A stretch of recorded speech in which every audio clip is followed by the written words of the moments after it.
Simos sinceros por un momento.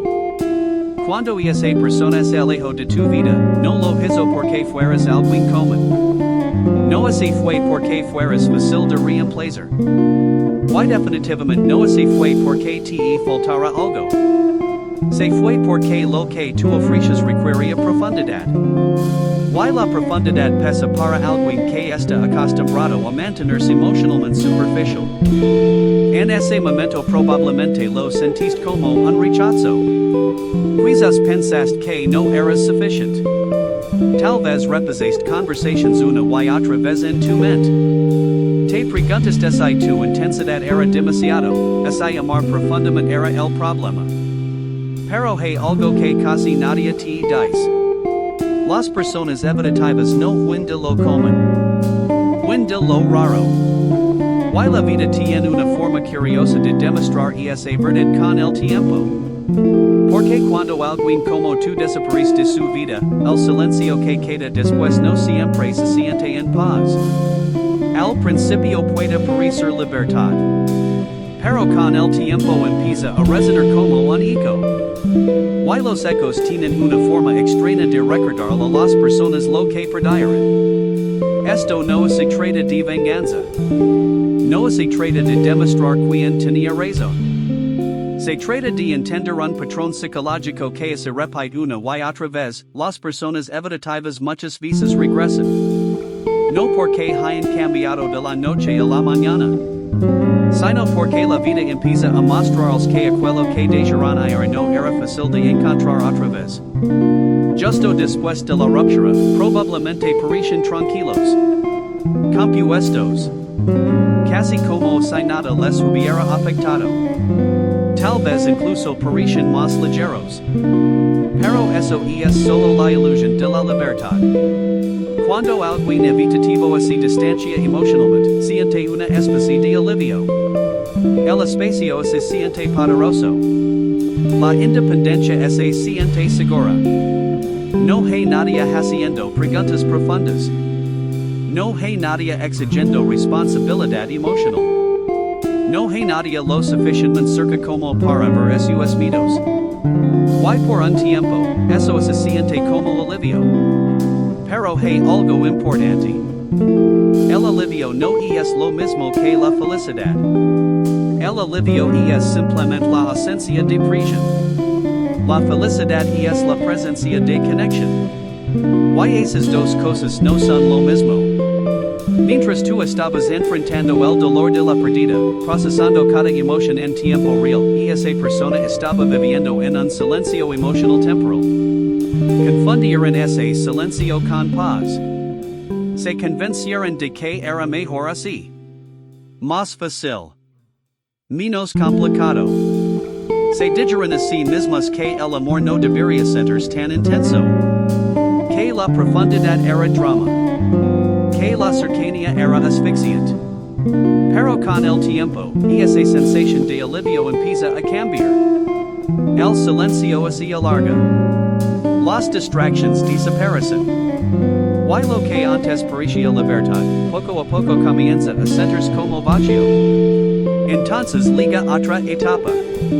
La ilusión de que la hierba es más verde en otro lugar. Las personas evitativas son expertas en idealizar lo que no tienen. Cuando están en una relación, fantasean con la libertad. Cuando están solteras, fantasean con una conexión que sea más fácil. Piensan que quizás el problema no era su miedo o la intimidad sino simplemente que la persona no era la adecuada. Tal vez alguien más será menos emocional, menos profundo, menos exigente.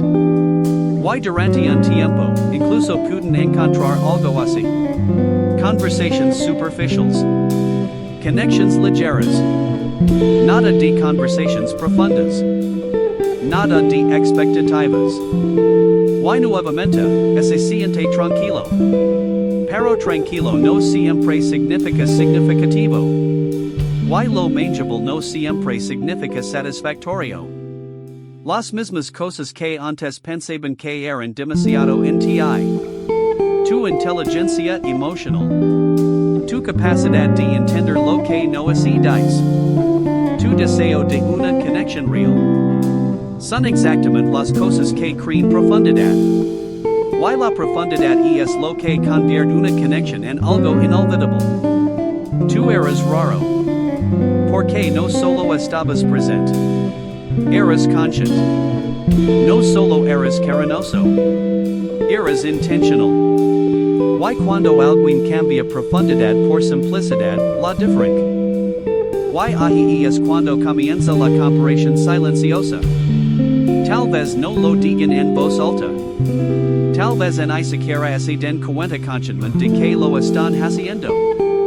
Pero cada nueva interacción empieza a compararse con lo que tenían contigo.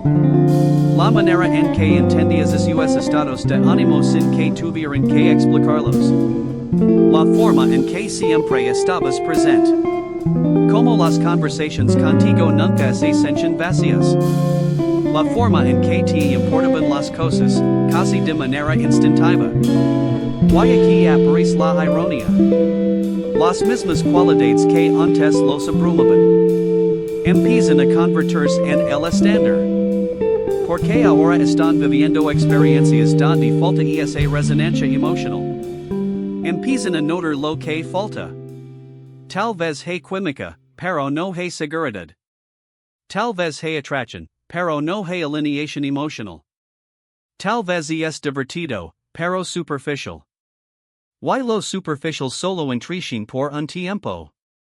Los seres humanos necesitan significado. Incluso las personas evitativas. Especialmente las evitativas. Solo que no les gusta admitirlo. Entonces comienzan a recordar pequeños detalles. La calma que sienten con tu presencia. La manera específica en que manejabas los conflictos. La lealtad que siempre mostraste.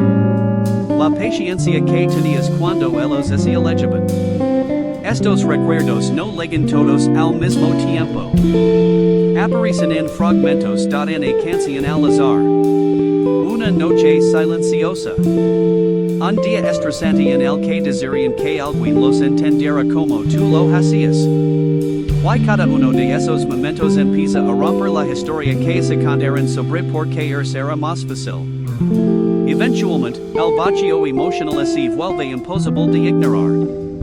Pero esta es la parte que casi nadie ve. Las personas evitativas no suelen mostrar su soledad. La esconden. Se distraen. Se mantienen ocupadas. Siguen avanzando como si nada para. Pero la profundidad emocional deja una huella. Cuando has experimentado a alguien que realmente te vea. Las conexiones superficiales empiezan a sentirse vacías. Las conversaciones se vuelven repetitivas. La risa no se siente igual. El apoyo parece inconsistente. Y poco a poco aparece una realización. Lo que tenían contigo no era algo común. Tú no eres común. Eres raro en formas que ellos no tenían el lenguaje emocional para apreciar en ese momento. Tu capacidad para sostener espacio emocional. Tu deseo de crecer. Tu valencia emocional. Tu autenticidad. Esas cualidades no son ruidosas. No son llamativas.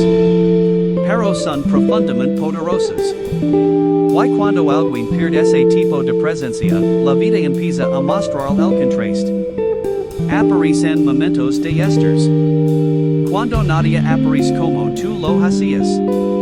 Aparecen conflictos donde nadie comunica como tú lo hacías. Aparecen silencios que se sienten más pesados de lo que esperaban. Y es ahí cuando algo empieza a cambiar dentro de ellos. No de forma dramática. No de inmediato. Pero sí de manera real. La historia en su mente comienza a transformarse. Pasa de necesitaba espacio. Tal vez perdí algo importante y cuando esa duda aparece, empieza a crecer. Porque el arrepentimiento no liga gritando. Liga susurrando. Hace preguntas silenciosas en medio de la noche.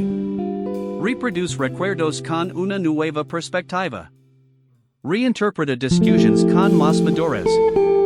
Why de repente, el valor que tenías se vuelve claro en retrospectiva.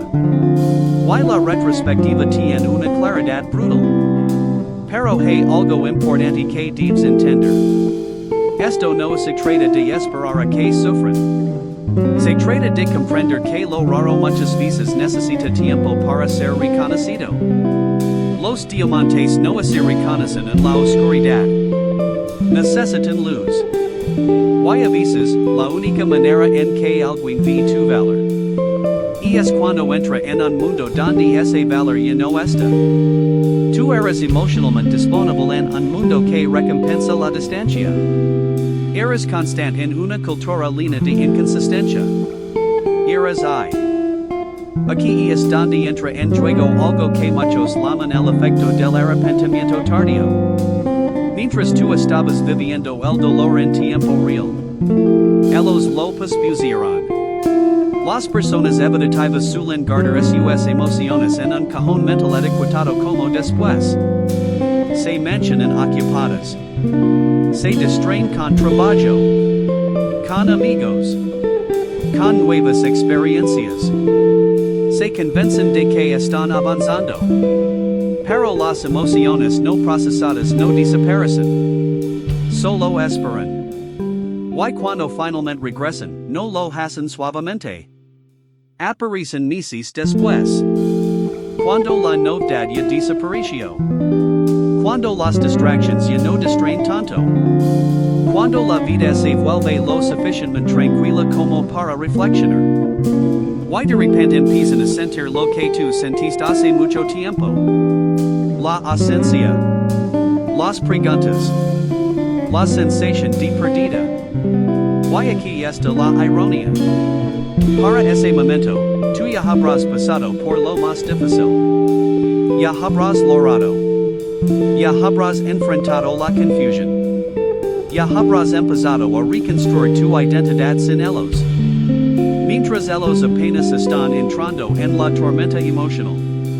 Tú ya estás caminando hacia la claridad. Y esa diferencia de tiempo cambia todo. Porque el crecimiento rara vez ocurre al mismo tiempo para dos personas. Sucede en olas. Y cuando la ola finalmente liga para ellos, puede sentirse abrumadora precisamente porque la evitaron durante tanto tiempo. A medida que pasan los días, las semanas, y luego los meses. La historia que se contaron sobre la vida sin ti comienza a agrietarse, pensar en que se sentiría más ligera. Menos complicada.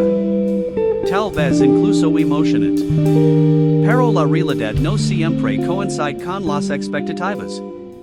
Las rutinas diarias se sienten diferentes. Tu ausencia aparece en pequeños detalles. Nadie preguntando cómo están de la forma en que tú lo hacías. Nadie notando intuitivamente cuando algo no estaba bien. Nadie animándolos a hablar en lugar de retirarse. Y lo que antes llamaban presión. Ahora empiezan a reconocerlo como cuidado. Es cari.